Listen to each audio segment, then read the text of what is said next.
¿Está bien? Buenos días para todos. ¿Cómo están? Bienvenidos. Tenemos visitas esta mañana. Tal vez son de paso, tal vez hay unos rostros locales y eso es genial. Bienvenidos. Hoy es la tercera charla de esta serie que hemos titulado Una cruz, diferentes perspectivas, ¿cierto? Dependiendo del lugar en el que estemos y en las condiciones en las que estemos, va a ser la evaluación que podemos hacer de un evento o cualquier circunstancia que esté ocurriendo, ¿cierto? Ocurre que a veces hay cosas que pegan más duro en nuestra vida que en otros momentos, ¿cierto? Y decimos, no, es que nos cogió en un mal momento, ¿cierto?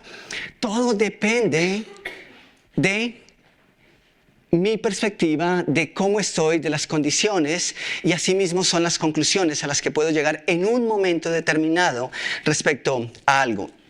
Y hablando de eso, hay tantas cosas que Jesús dijo acerca de, y eso es a modo de recorderis, tal vez a modo de introducir, de enlazar la charla anterior con la de hoy. Hay tantas cosas que Jesús dijo acerca del corazón del hombre, esas cosas que salen del corazón del hombre, ¿cierto? Esas acciones, y que son cumplidas al pie de la letra por las máximas autoridades espirituales del primer siglo. ¿Cuántos vinieron el domingo pasado? ¿Cuántos estuvieron aquí? Ok, listo, genial. Ustedes entienden ahora eso perfectamente, ¿cierto?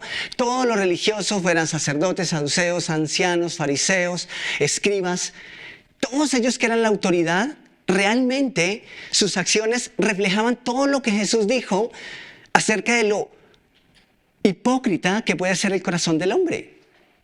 Y quiero simplemente mencionar algunas cosas de esas. Por ejemplo, Jesús, bueno, y la religión también, ¿no? La religión, de hecho, es a veces muy hipócrita, porque nos hace sentir por un lado que estamos bien, cuando en realidad no estamos bien. Y voy a tratar de explicar eso de la siguiente manera. Jesús dijo que del corazón del hombre salen los malos pensamientos. ¿Saben?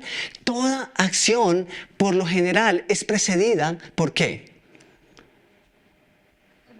Por un pensamiento, ¿cierto? ¿O cuántos de nosotros podríamos en realidad decir, no, es que no estaba pensando en eso y lo hice? Eso es una excusa, ¿cierto? ¡Ah! Perdóname. Y esos momentos en los que el corazón se desahoga y uno quiere arreglarlo todo como es que no lo quise decir, pero en el fondo sabemos que sí lo queríamos decir, ¿cierto? ¿Por qué? Porque normalmente, ahora no digo que eso sea 100% así. Yo creo que hay acciones que son tan fortuitas porque simplemente no nos dan la capacidad o el tiempo para pensar y simplemente reaccionamos. Pero los malos pensamientos salen del corazón, también dice Jesús. ¿Y saben? Todo lo que pasó en torno a la condena de Jesús y sacrificio de Jesús, ¿qué fue? Un plan. Fue un plan perfecto. Ellos pensaron en esas cosas. Jesús también mencionó que los falsos testimonios. ¿Creen ustedes y saben ustedes que los sacerdotes eran especialistas en esto? De los falsos testimonios. Si ustedes recuerdan la historia, ellos pagaron a unas personas para que testiguaran en contra de Jesús, para que fuera más legal la captura. ¿Y recuerdan ustedes lo que pasó después que el cuerpo de Jesús fue sepultado? Los sacerdotes, los principales sacerdotes, convinieron con los soldados romanos encargados de custodiar la tumba donde estaba Jesús, para que digan que los discípulos de Jesús robaron el cuerpo mientras ustedes, ¿qué? Qué inocente es a veces y qué ciego nos vuelve el pecado. Yo creo que esos soldados, la historia no nos dice qué pasó, pero estoy casi seguro que después esos mismos capitanes y superiores que le dieron la orden a esos soldados de que siguieran el plan fueron los mismos que los ejecutaron. Estaba en juego la cabeza de estos hombres, pero aún así ellos dijeron, ok, está bien, vamos a decir justo lo que ustedes están diciendo. Falso testimonio, eso es triste, pero también ellos hicieron esas cosas. Jesús también dijo que del corazón salen los adulterios. Y en este texto y en algunos textos de la Biblia, esa palabra es introducida para hacer alusión al adulterio espiritual. ¿Sabían ustedes que el adulterio espiritual existe? ¿Y saben ustedes por qué es aplicado al pueblo de Israel y claro, a cada uno de nosotros? Porque el pueblo de Israel, por un lado, decía amar a Dios, seguir a Dios. Este pueblo de labios me honra, ¿cierto? Pero su corazón, ¿en dónde estaba? Lejos. ¿Por qué? Porque seguían otros dioses. Cada vez que usted y yo decimos seguir a Dios, decimos amar a Dios, pero tenemos otras cosas que incluso desplazan a Dios en nuestro corazón y en nivel de importancia, eso es una especie de adulterio espiritual. Eso lo hacían ellos también. No solo tenían un Dios. En su actuar, mostraban que tenían y creían en muchos dioses, incluido ellos mismos, siendo dioses. Jesús también dijo que salen del corazón los homicidios. ¿Quiénes fueron los autores intelectuales del asesinato de Jesús? Los fariseos, los sacerdotes, el pueblo judío. Claro, en cabeza de estos grupos religiosos, espirituales. Los fariseos, saduceos, escribas, todos los que querramos nombrar. Pero en cabeza de estos grupos, el pueblo terminó con el asesinato de Jesús. Ahora, todo esto es increíblemente nefasto. Todo lo que está pasando aquí con Jesús es impresionante. Pero ¿saben una cosa? Todas estas artimañas, todas estas triquiñuelas, todas estas jugadas aún no eran suficientes para lograr el plan completo. Y hacía falta una clave todavía. Hacía falta un filtro. Hacía falta que todavía alguien más se prestara para este plan macabro, para que este plan pudiese terminar como ellos lo habían planeado. Por increíble que todo esto parezca, nada habría funcionado si tan solo faltara una clave, una persona en la escena. ¿Creen o imaginan ustedes de quién se trata? Porque hasta aquí todo es nefasto, en serio. Es un plan macabro. Pero pudo haber terminado ahí, en serio. Pero aquí hay otra persona que entra en escena y es la que nos ocupa esta mañana. Y quiero invitarles que vayamos a la Escritura, vayamos a Mateo, capítulo 27, y vamos a leer un texto largo de los versículos 11 al 22, y creo que solamente nos vamos a quedar en ese texto esta mañana. Mateo 27, versículos 11 al 22. Por favor, síganme ahí muy juiciosos al pie de la letra. Dice el versículo 11, Jesús se encontraba frente a Pilato, el gobernador romano. ¿Eres tú el rey de los judíos?, le preguntó el gobernador. Tú lo has dicho, contestó Jesús. Entonces, cuando los principales sacerdotes y los ancianos presentaban sus acusaciones contra él, Jesús guardó silencio. ¿No oyes todas las acusaciones que presentan en tu contra?, le preguntó Pilato. ¿Para qué? Para sorpresa. Y yo quise poner esa palabra en mayúscula porque creo que hay mucho que podemos aprender de eso o meditar en eso. Para sorpresa del gobernador, Jesús no respondió a ninguno de esos cargos. Y yo creo que esto hacía la cosa tan difícil para Pilato como también de pronto más fácil, dependiendo de qué lado estaba Pilato. Versículo 15 dice, ahora bien, era costumbre del gobernador cada año durante la celebración de la Pascua poner en libertad a un preso al que la gente quisiera y entregarlo a la multitud. Ese año había un preso, ¿de qué? De mala fama, un hombre llamado Barrabás. Al reunirse la multitud frente a la casa de Pilato aquella mañana, él les preguntó, ¿a quién quieren que ponga en libertad? ¿A Barrabás o a Jesús, llamado el Mesías? Él sabía muy bien que los líderes religiosos judíos habían arrestado a Jesús. ¿Por qué? Por envidia. Ese era el único problema que Jesús tenía con estos señores. Verso 19, justo en ese momento, cuando Pilato estaba sentado en el tribunal, su esposa le envió el siguiente mensaje: deja en paz a ese hombre inocente. Anoche sufrí una pesadilla terrible con respecto a él. Mientras tanto, los principales sacerdotes y los ancianos persuadieron a la multitud para que pidiera la libertad de Barrabás y que se ejecutara a Jesús. Así que el gobernador volvió a preguntar: ¿a cuál de estos dos quieren que les deje en libertad?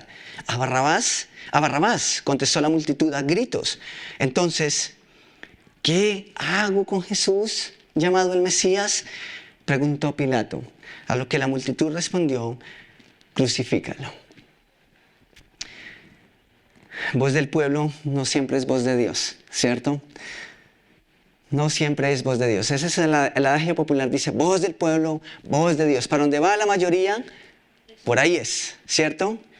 Pero aquí nos damos cuenta que el pueblo pidió algo que definitivamente no era y la mayoría no tenía la razón. Ahora, vamos a detenernos aquí un momento, porque aunque ya se había adelantado mucho, como ya mencioné, de ese plan en contra y ese plan descarado y vil en contra de Jesús, se necesitaba un filtro determinante, ¿cierto? Y ahora la vida de Jesús dependía de un hombre llamado Poncio Pilato, gobernador de Roma, un servidor romano, ahora en Israel. Y saben, lo que me parece interesante es que es claro que los intereses de Pilato no son los mismos intereses del pueblo judío. Y quiero que meditemos en eso un momento. Y digo eso porque, en primer lugar, a Pilato no le interesaba juzgar los asuntos que tuviesen que ver, o los asuntos espirituales que tuviesen que ver con el Dios y la ley y toda esta serie de creencias que tenía el pueblo judío.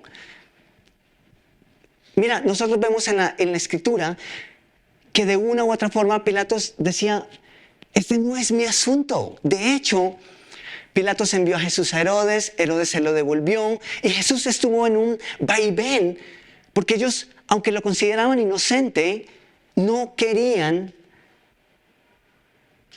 ser contundentes en su criterio. No querían colocar en juego su reputación y no querían tomar una decisión respecto a Jesús que los pusiera en problemas con sus subalternos y con su nación.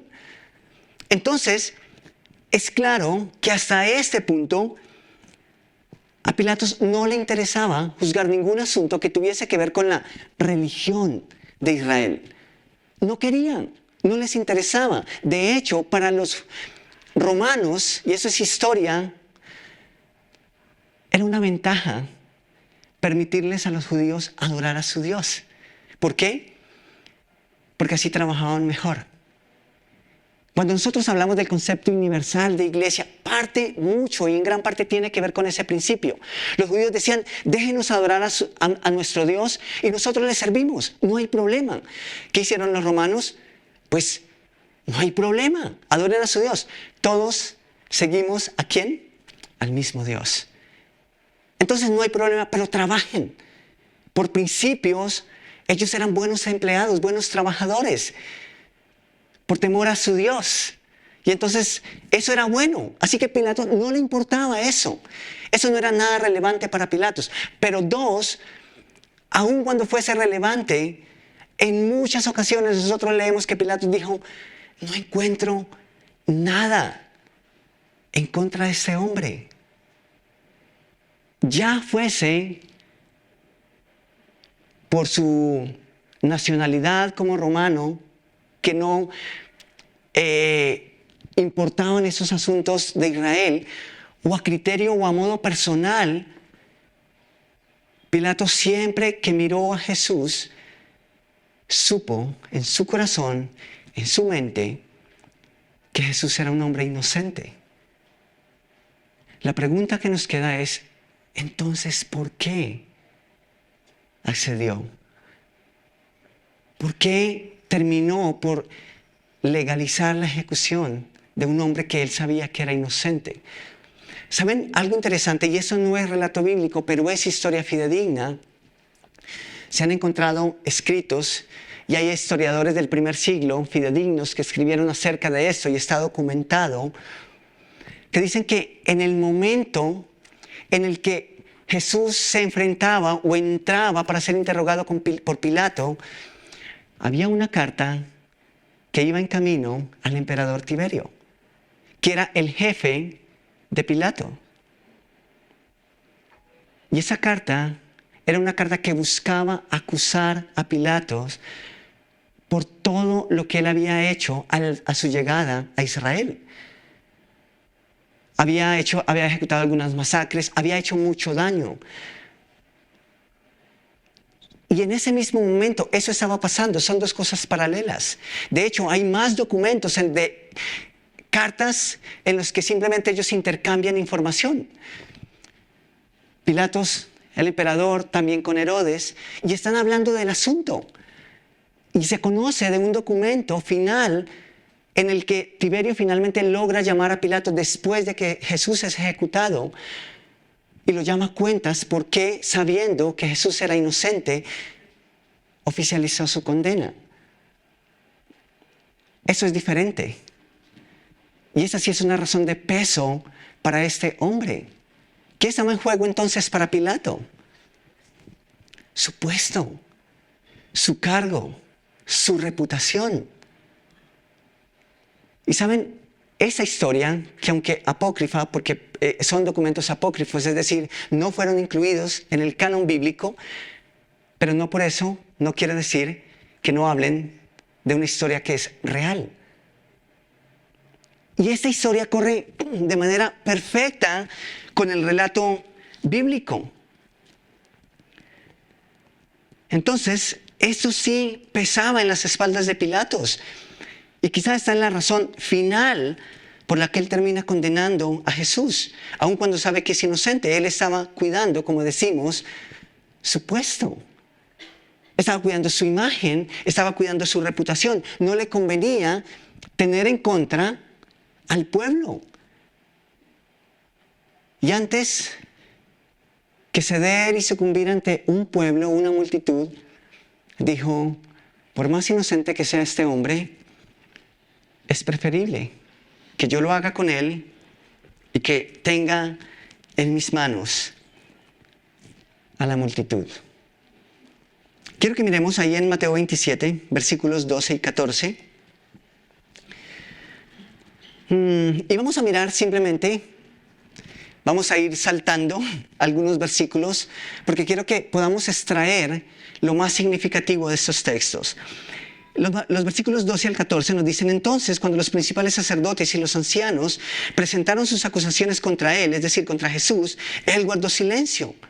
Y noten la pregunta que hace Pilato: ¿no oyes todas las acusaciones que presentan en tu contra? Para sorpresa del gobernador, Jesús no respondió ninguno de esos cargos. ¿Saben? No es difícil pensar la razón por la que Pilato seguía pensando acerca de Jesús como el inocente que él sabía que era. Y saben, podemos recrear en nuestra imagen, en nuestra mente, la escena. Y saben, esa escena es completamente inusual. Quiero hacerles una pregunta. ¿Cuántas personas, aun cuando son culpables, van ante el juzgado y se declaran culpables? ¿Me estoy haciendo entender? Cuando a ti te acusan de algo y tú eres inocente y sabes que eres inocente, ¿cuál es la reacción natural? Te defiendes. Eso es apenas natural. ¿Ustedes se imaginan cuántas personas habían pasado por el tribunal de Pilato refunfuñando, maldiciendo, tratando de presentar alguna defensa, tratando de torcer, tal vez de pagar una extorsión, una manipulación para poder quedar en libertad?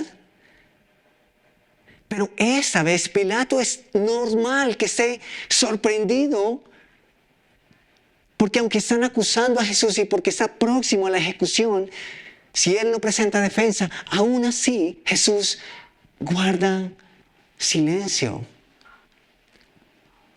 Es normal que Pilato vea la escena y dice, aquí hay algo que es inusual, aquí hay algo que es extraño. Cualquiera que no sea Jesús hubiese entrado, como decimos vulgarmente, pataleando. Es normal. Pero Jesús no lo hizo y eso yo creo que empieza a hacer las cosas más difíciles para Pilato. Incluso Pilato le dice, ¿no dices nada? ¿No te defiendes? ¿Saben ustedes que hubiera sido más fácil para Pilato? Que Jesús se hubiera defendido. Pero aunque Pilato sabe que Jesús es inocente, sigue buscando la forma de no comprometer su cargo y no comprometer su reputación y no comprometerse él. Y es como si por un momento le dijera, Jesús, por favor, no dejes eso en mis manos. Hazlo tú, defiéndete. Te estoy dando la oportunidad de que te defiendas. Y está ahí, imagino, llevando una carga que es muy pesada, pero él sabe en su corazón lo que necesita hacer. Entonces, Pilatos en medio de todo no quería cargar con eso, pero tampoco tenía el valor y el carácter para hacer lo que sabía que era correcto. Y tal vez ahí nos hemos encontrado muchos alguna vez. Está en juego nuestra familia, está en juego un miembro de nuestra familia, la iglesia, mi empleo, mi matrimonio, mis amigos. Y entonces decimos, yo sé lo que es correcto, pero voy a tratar de poner esto en las espaldas de alguien más. Eso es lo que está pasando con Pilato. Entonces, a costa de su cargo, de su posición, él usa un segundo cartucho. ¿Conocen ese término? Gastar todos los cartuchos. Y Pilatos está ahí tratando de maniobrar la escena. Y hay una carta que se puede jugar. Y esa carta es Barrabás. De repente Pilato dice, ok, aquí tengo, de pronto sea por aquí. La ley dice que puedo poner a elegir al pueblo. Así que les voto la pelota caliente a ellos, ¿cierto? La papa caliente, y que sean ellos los que decidan y que a mí me dejen en paz. Y el pueblo pide que sea Barrabás, ¿cierto? El que sea el que quede libre. ¿Saben? Barrabás terminó siendo una excusa más de un hombre que buscaba abogar por la causa de un inocente. ¿Me hago entender? En el corazón y en la mente de Pilatos, Jesús seguía siendo inocente. Y Barrabás simplemente terminó siendo eso, un intento de abogar por alguien que es inocente, pero aún así no resultó. ¿Por qué? Porque la fe en Jesús demanda mucho más que eso. Y ¿saben algo interesante? Este momento, este evento pudo haber sido la declaración de fe del mismo Pilato en Jesús. Pilato en ese momento pudo haber reconocido a nivel personal que él creía en Jesús y aún así no lo hizo. No estaba en condiciones de hacerlo, no quería congraciarse con Jesús porque eso le iba a traer problemas.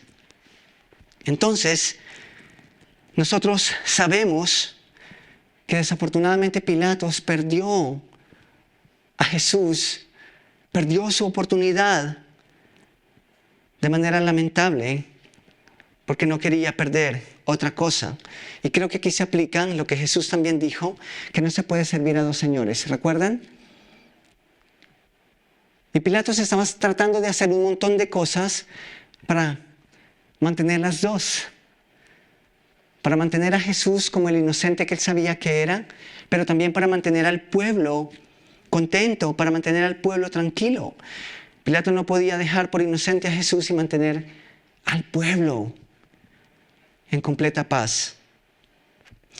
Finalmente, este es el caso, quizás el más patético de todos los casos en donde un hombre sucumbe ante su propio criterio con tal de congraciar con el resto o con la mayoría.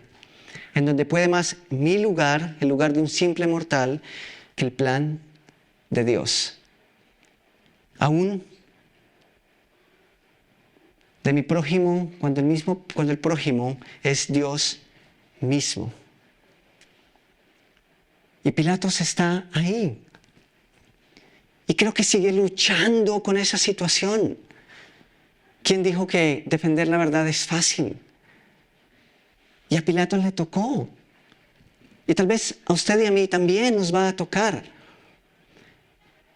Pero quiero que notemos lo que ocurre a continuación.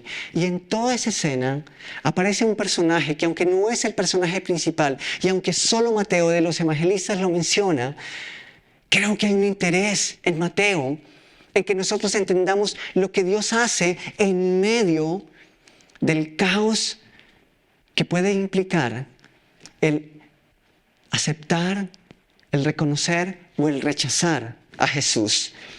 Quiero que miremos esa pequeña línea. Vamos a Mateo 27, estamos en Mateo 27, pero quiero que miremos el versículo 19. El versículo 19 dice, justo, y me encanta esa palabra, justo.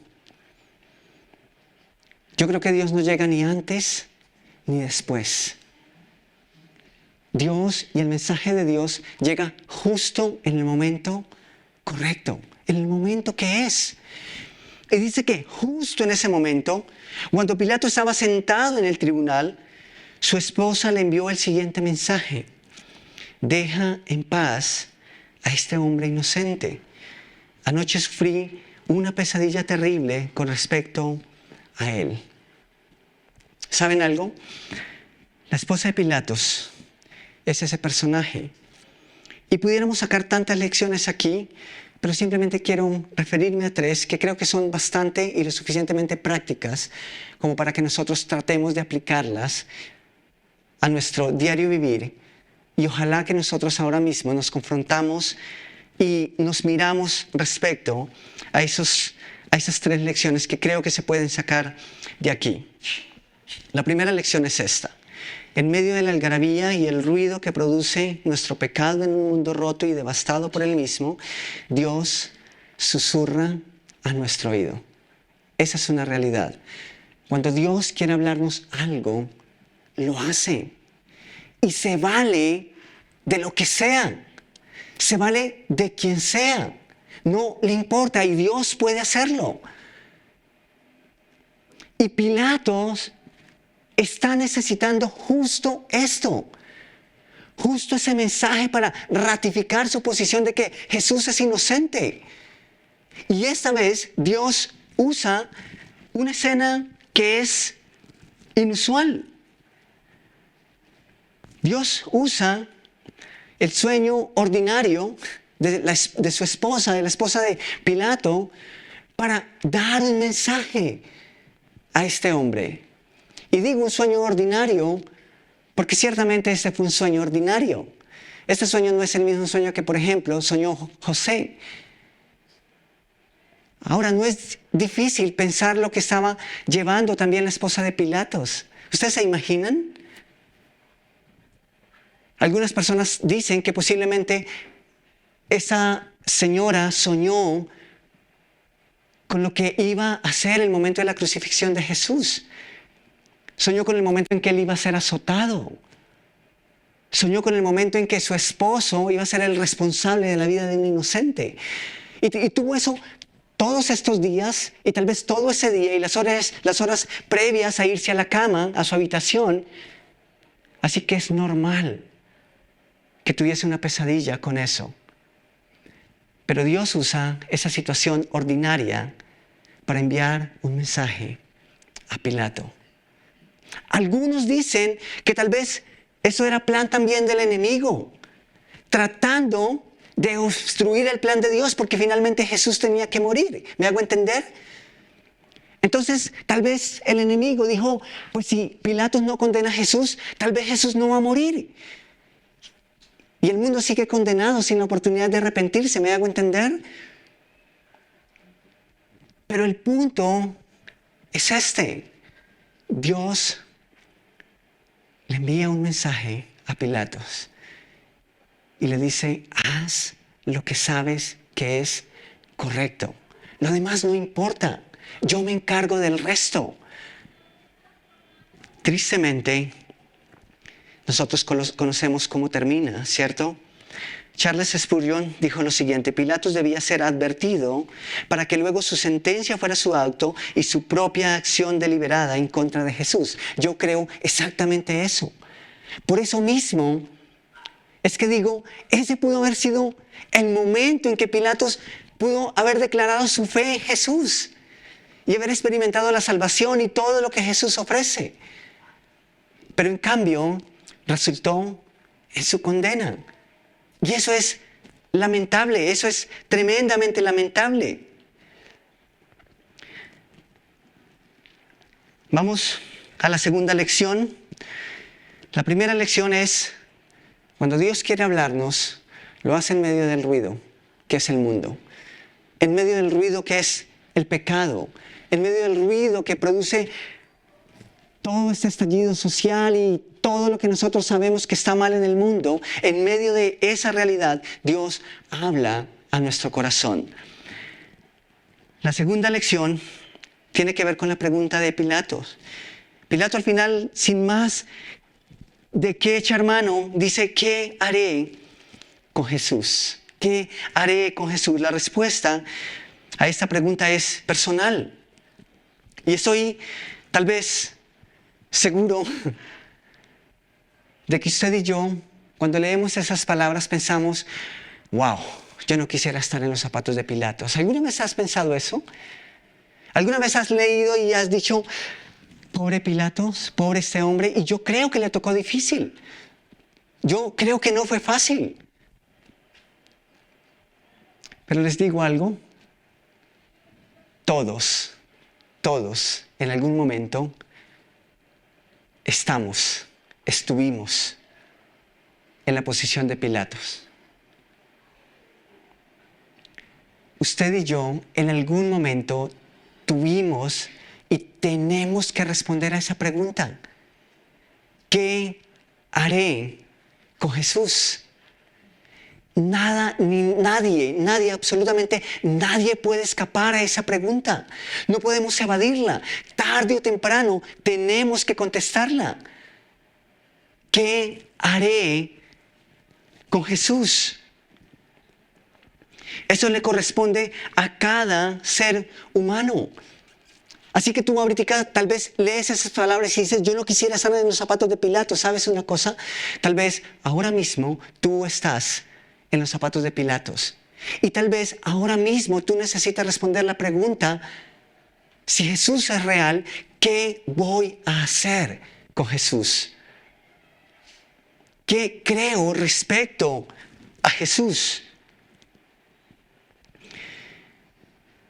Leí de John MacArthur lo siguiente y quiero leerlo al pie de la letra. Él dice respecto a esta escena, Pilato expresa una pregunta que es una pregunta que enfrenta a toda persona. De manera triste y trágica, Pilato tomó una decisión equivocada en respuesta a esa pregunta. Él hizo la pregunta correcta. ¿Qué haré con Jesucristo? En lugar de ir a la fuente correcta. Él fue a la fuente incorrecta y obtuvo la respuesta incorrecta y terminó en tragedia eterna. Podemos hacernos la pregunta, ¿qué haré con Jesús? ¿Sabes quién te puede responder esa pregunta? Solo Jesús. Tal vez la pregunta que Pilatos pudo haber hecho es, ¿qué quieres de mí? O tal vez, ¿qué debo hacer? Aunque creo que lo sabía. Pero Pilatos fue a la fuente incorrecta, no a la persona correcta. Y la respuesta que obtuvo a esa pregunta fue incorrecta y terminó en tragedia eterna. Cuando tú y yo nos hacemos la pregunta, ¿qué haré con Jesús? Y si nuestra respuesta es, no creo en Jesús, rechazo a Jesús, eso tiene unas consecuencias eternas. Y eso es trágico. Pero si tú reconoces a Jesús como el Jesús que es, eso también es bueno y es positivo. La tercera lección es esta. Los hombres podemos lavar las manos, solo Dios puede lavar un corazón dañado por el pecado. En Mateo 27, en el versículo 24, dice que Pilato vio que no lograba nada y que se armaba un disturbio, así que mandó a buscar un recipiente con agua y se lavó las manos delante de la multitud a la vez que decía: soy inocente de la sangre de este hombre. La responsabilidad es de todos ustedes, yo no lo tengo aquí. Pero ¿saben qué hacen la multitud? ¿Saben qué hacen estos hombres ciegos por el pecado? Dicen: estamos de acuerdo, que esa maldición caiga sobre nuestros hijos. ¡Wow! Lo que tenemos aquí es que después de haber ignorado el susurro de Dios a través de su esposa, después de haber sucumbido ante la presión y la agitación del pueblo, después de haber decidido de manera deliberada acusar a un inocente, solo le quedaba una vía. A Pilato solo le quedaba un camino humanamente considerable, pero espiritualmente absurdo. Y aún así, Pilato decide tomar ese camino. Como también dijo Spurgeon, la inocencia es valiente, pero la culpa es cobarde. Y eso es lo que está pasando con Pilato. Él sabe que es culpable, pero es tan cobarde de enfrentar su culpabilidad que presume que se puede lavar las manos. Y saben, y Pilato dice, después de haberse lavado las manos: soy inocente de la sangre de este hombre. ¿Saben? Pilatos no es inocente. No es inocente. Ni él ni nadie puede cargar la responsabilidad de elegir rechazar o reconocer a Jesús en la espalda de alguien más. Eso no es posible. Lo que creo respecto a Jesús o no creo es completamente personal. Y esa fue la oportunidad que Pilatos tuvo. Aún así dijo: soy inocente. No. Pilatos pudo haber lavado sus manos, pero no pudo haber lavado su conciencia ni su corazón. Así que no es inocente, es culpable. Y tú eres culpable y yo soy culpable delante de Dios. Y si no nos acogemos y si no reconocemos a Jesús como el Mesías y el Salvador que es, entonces estamos en problemas. Los hombres lavamos las manos, solo Dios puede lavar el corazón. Nosotros tratamos con los síntomas, Dios quiere tratar el problema de fondo. Solo Dios puede hacerlo, nosotros no podemos hacerlo. Así que termino con lo siguiente. Para Pilatos, el mensaje de Dios a través de su esposa era: no tengas que ver con este justo. ¿Por qué? Porque estaba en juego la condena o la libertad de Jesús. Y nosotros ya conocemos la historia, ¿cierto? Cómo termina.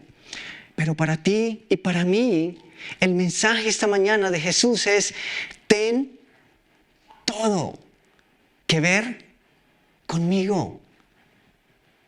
Ten todo que ver conmigo. Eso es lo que Jesús nos susurra y te habla al oído esta mañana, o tal vez nos quiere gritar esta mañana.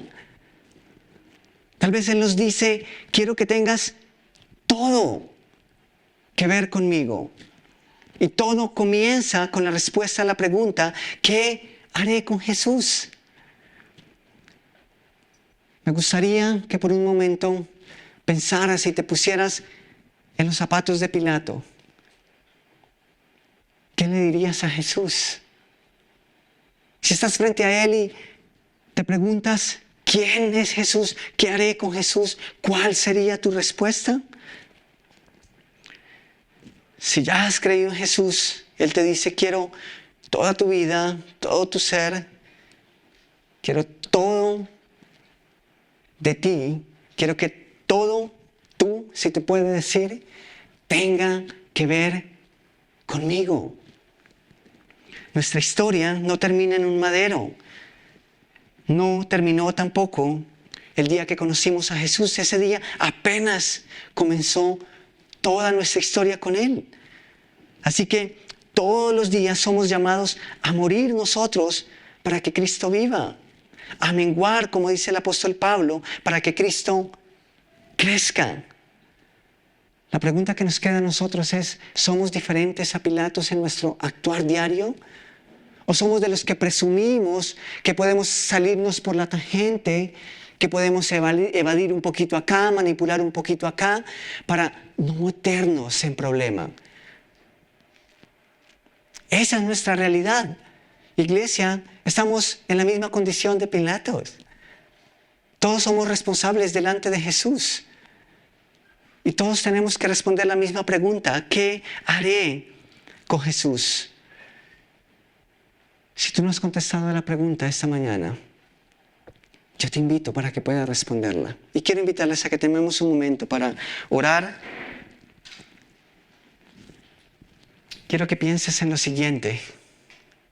Tal vez has escuchado hablar de Jesús al igual que Pilato.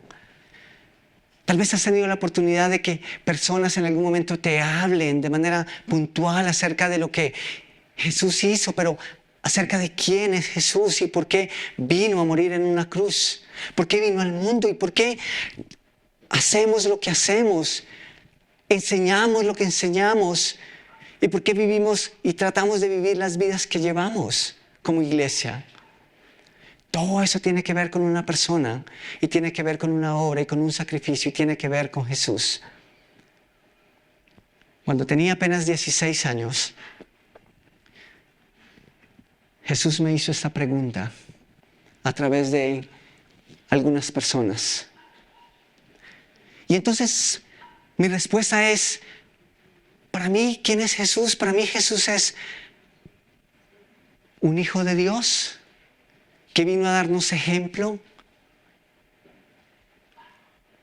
Y esa persona me mostró a través de las Escrituras que Jesús es más que un buen hombre, que Jesús es más que un buen líder, que Jesús fue más que un buen maestro. Esa persona me enseñó a través de la Escritura que era necesario que Dios tomara una forma humana y que viniera a morir en una cruz en vez de que yo muriera en esa cruz. ¿Por qué? Porque soy culpable, porque he pecado delante de Él. Y después que entendí todo eso y entendí mi culpabilidad y entendí que Jesús murió para pagar por mis pecados, entonces pude responder la pregunta de la manera correcta.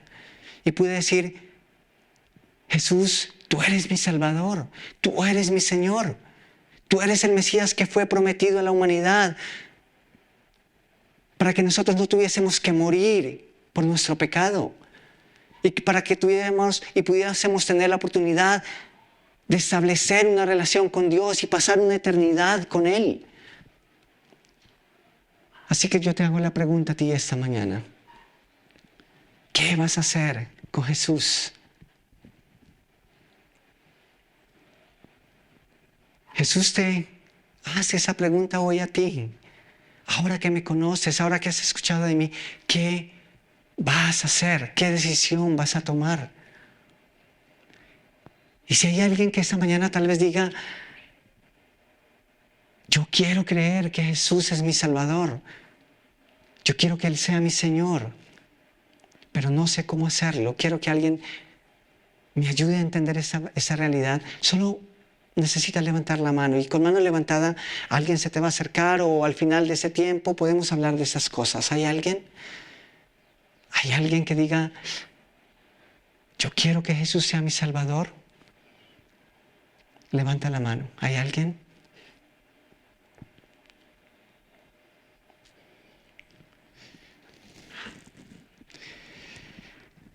¿Saben? Pilatos no necesitaba más argumentos, más razones para creer en Jesús. Él tenía las que eran suficientes. Y eso me recuerda que creer o no creer en Jesús no es una cuestión de pensamiento. Creo que es una cuestión y una realidad del corazón.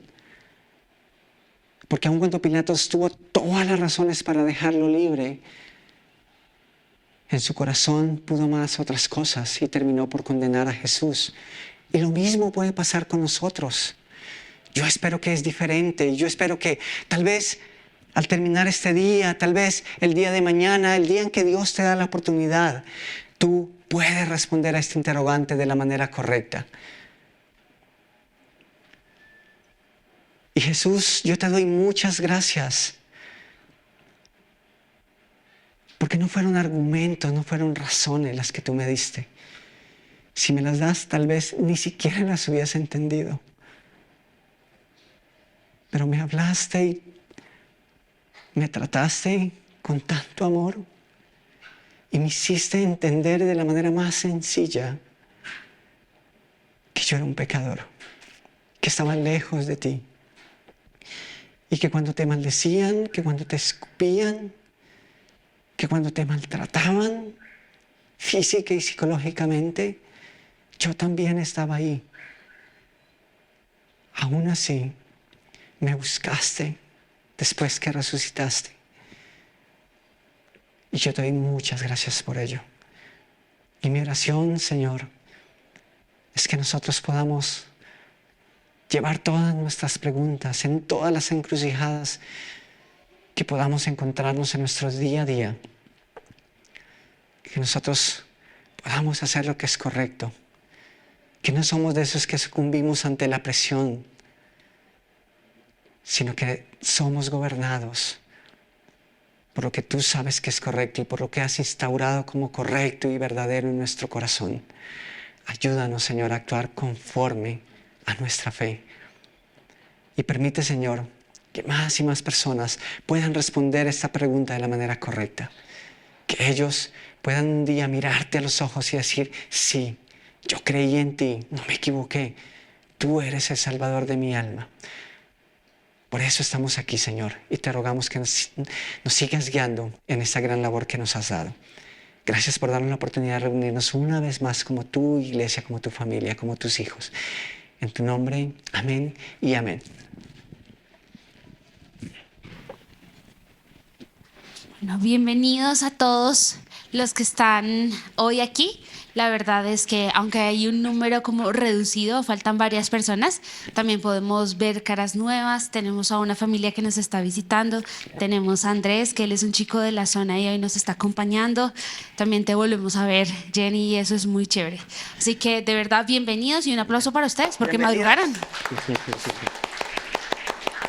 Quiero contarles rápidamente unos anuncios que tenemos. Uno, tenemos oración el día miércoles, bueno, no todos los miércoles, pero algunos miércoles estamos dedicándonos a tiempo de oración. Sentimos que como iglesia esto es algo como una posibilidad de mejora, porque nosotros sí oramos individualmente, pero reunirnos también a orar y a tener esos espacios de comunión también son importantes. Y para ello los estamos invitando este miércoles, que es 20 de marzo, a las 7 de la noche. Aquí vamos a estar teniendo ese espacio de oración. Los que nos quieran acompañar, la verdad, el otro día que estuvimos fue bastante agradable tener un propósito y tener una forma común de encontrarnos para orar. También tenemos el viernes, tenemos tiempo de maná. Recuerden, es para niños que están entre segundo a séptimo. Tenemos refrigerio, tutorías. Si alguien quiere ayudar o alguien sabe de alguien que puede participar en el programa, sería chévere poder contactarlo o con John o con Viviana, que ellos están responsables de este ministerio. También tenemos la zona, ya los jóvenes saben que es a las 3 y ¿qué? 3:30, muy bien, Noelia. 3:30. Si ustedes conocen otros jóvenes que puedan estar entre los 12 y 17 años, los esperamos también. La verdad es muy chévere. Los temas que estamos tratando son temas que le incumben a los jóvenes y que de paso nos van recordando principios a nosotros los grandes. También tenemos Cena del Señor o la Santa Cena el 31 de marzo. Eso es dentro de 2 domingos, así que prepárense para poder tener este espacio. No se lo vayan a perder por nada del mundo. La idea es que uno programe sus cosas para no perderse los servicios, pero sobre todo este tiempo va a ser también muy especial para nosotros y a propósito de que es Semana Santa y podemos recordar lo que Jesús hizo por nosotros. Y por último, para ya no aburrirlos tanto, ¿ustedes se acuerdan de la fiesta de bienvenida? ¿Ustedes se acuerdan? ¿Qué hacíamos? ¿Alguien participó? Levante la mano. ¿Quién participó de fiesta de bienvenida? Ok, las personas que no levantaron la mano es porque no han participado en una fiesta de bienvenida. Y para ustedes es ese espacio de fiesta de bienvenida. Sí, Cata, tú asististe como a 4, así que... entonces la idea es que ustedes puedan venir, eso es un sábado 6 de abril, a las 6 de la tarde y podamos tener un espacio, la verdad es muy divertido, es como el tiempo de la zona con juegos, con actividades para grandes y vamos a tener un tiempo para mostrarles nuestro ADN. Entonces las personas que no han asistido nunca a una fiesta de bienvenida, eso te incluye, eso te incluye, eso te incluye. También a ti porque tú no estuviste en fiesta de bienvenida nunca y tú tampoco, Ferchito. Así que ese día, por favor, sepárenla en su agenda, es un sábado y nos vemos acá y el resto también está invitado para poder hacer una fiesta. No solamente en una fiesta no solamente están los homenajeados, sino pues también el resto de la gente. Entonces, por favor, separen ese tiempo y nos vamos a tomar café que ya Moisés lo tiene listo. No, todavía hay una cosa. Simplemente una cosita, no olviden que el domingo 31 de marzo también estamos celebrando nuestra Asamblea General Ordinaria, así que por favor, los que aún no son miembros de gobierno como tal, saben que la invitación es para todos, ¿ok? También para que se programen.